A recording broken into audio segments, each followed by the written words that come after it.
Hello student, video में एक बार फिर से आप सभी का स्वागत है।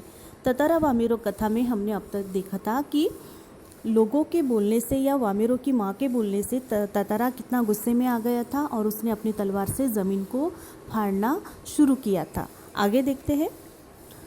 उधर वामेरो फटती हुई धरती के किनारे चीखती हुई दौड़ रही थी। ततारा ततारा, उसकी करुण चीख मानो गड़गड़ाहट में डूब गई। ततारा दुर्भाग्यवश दूसरी तरफ था। द्वीप के अंतिम सिरे तक धरती को चाकता वह जैसे ही अंतिम छोर पर पहुंचा, द्वीप दो टुकड़ों में विभक्त हो चुका था। एक तरफ ततारा था तो दूसरी तरफ वामेरो। ततारा को जैसे ही होश आया, उसने देखा उसकी तरफ का द्वीप समुद्र में धंसने लगा है। वह छटपटाने लगा। उसने छलांग लगाकर दूसरा सिरा थामना चाहा, किंतु पकड़ ढीली पड़ गई। वह नीचे की तरफ फिसलने लगा। वह लगातार समुद्र की सतह की तरफ फिसल रहा था। उसके मुंह से सिर्फ एक ही चीख उभर कर डूब रही थी, वामिरो वामिरो वामिरो। उधर वामिरो भी ततारा ततारा पुकार रही थी। अब यहाँ पे देखिए कि जब उसने वो ज़मीन फाड़ी थी तलवार से अपनी, तो उधर वामिरो जो है वो फटती हुई धरती के किनारे चीखती हुई और ततारा का नाम लेते हुए दौड़ी चली जा रही थी। ततारा दूसरी तरफ था। धरती को तलवार से काटता वह अंतिम छोर तक पहुंचा, पर अब द्वीप के दो टुकड़े हो गए थे।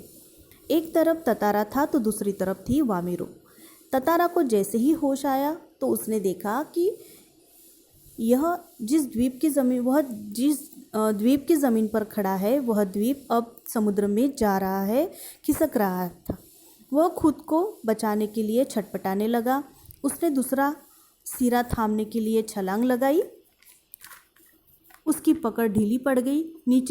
वह नीचे की तरफ फिसलते हुए उसके मुंह से बस एक ही आवाज़ आ रही थी, वह थी वामेरो की। वो लगातार वामेरो का नाम लेकर फिसल रहा था। आगे देखते हैं।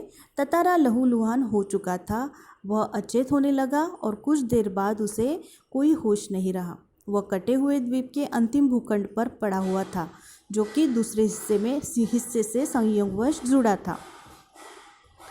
बहता हुआ ततारा कहाँ पहुँचा, बाद में उसका क्या हुआ, कोई नहीं जानता। इधर वामेरो पागल हो उठी। वह हर समय ततारा को खोजती हुई उसी जगह पहुँचती और घंटों बैठी रहती।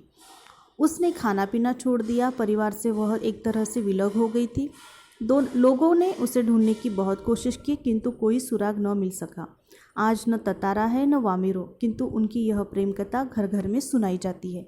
निकोबारियों का मत है कि ततारा की तलवार से कार निकोबार के जो टुकड़े हुए हैं, उसमें दूसरा लिटिल अंडमान है, जो कार निकोबार से आज 96 किलोमीटर दूर स्थित है। निकोबारी इस घटना के बाद दूसरे गांव से भी आपसी वैवाहिक संबंध करने लगे। ततारा वामेरो की त्याग में मृत्यु शायद इसी सुखद परिवर्तन के लिए थी। अब लास्ट वाले पैराग्राफ में क्या बताया है कि फिसलते फिसलते ततारा लहूलुहान हो गया था। कुछ देर बाद वह बेहोश हो गया। कटे हुए द्वीप के अंतिम भूखंड का मतलब होता है ज़मीन का टुकड़ा, अंतिम भूखंड पर पड़ा हुआ था और जो दूसरे द्वीप के साथ जुड़ा हुआ था। बहता हुआ ततारा कहाँ पहुँचा, बाद में उसका क्या हुआ, कोई नहीं जानता था। वामेरो ततारा की याद में पागल हो उठी। वह हर समय ततारा को खोजती हुई उसी स्थान पर आती, घंटों बैठती। उसने उसकी याद में खाना पीना तक छोड़ दिया था। परिवार से भी वह एक प्रकार से अलग ही हो गई थी। बाद में उसे ढूंढने की बहुत कोशिश की गई, परंतु वह न मिली और ना ही कोई उसका सुराग हाथ आया। तो यहाँ पे देखिए कि ततारा भी चला गया। कहाँ चला गया, ततारा का भी कोई पता नहीं चला, और उसके बाद वामेरो का भी कुछ भी पता नहीं चला। अब लास्ट पैराग्राफ में देखिए कि आज न ततारा है न वामेरो है, लेकिन उनकी यह प्रेम कथा वहाँ पर आज भी अंडमान निकोबार में आज भी घर घर में सुनाई जाती है। अब निकोबार वासियों का यह मत है कि ततारा की तलवार से कार निकोबार के जो टुकड़े हुए हैं, उसमें दूसरा जो लिटिल अंडमान है, जो कार निकोबार से 96 किलोमीटर दूर है। अब इस घटना के बाद गांव में निकोबारी क्या करने लगे, दूसरे गांव के साथ आपसी वैवाहिक संबंध जोड़ने लगे। पहले ऐसा नहीं था। पहले यह नियम था कि अगर वैवाहिक संबंध जोड़ना है तो लड़का भी उसी गांव का चाहिए और लड़की भी उसी गांव की चाहिए थी। इसकी वजह से ही ततारा और वामेरो को मिलने न दिया गया। लेकिन इस घटना के बाद वहाँ पे एक बदलाव ये आया कि गांव में जो निकोबारी है वो दूसरे गांव के साथ भी अपने आपसी वैवाहिक संबंध जोड़ने लगे। जो पहले नियम के विरुद्ध था वो आज उसमें बदलाव आ चुका था। ततारा और वामिरों की मृत्यु शायद इसी बदलाव को लाने के लिए हुई थी, ऐसा लेखक यहाँ पे कहते हैं। अब आशा करती हूँ पाठ आपको समझ में आया होगा।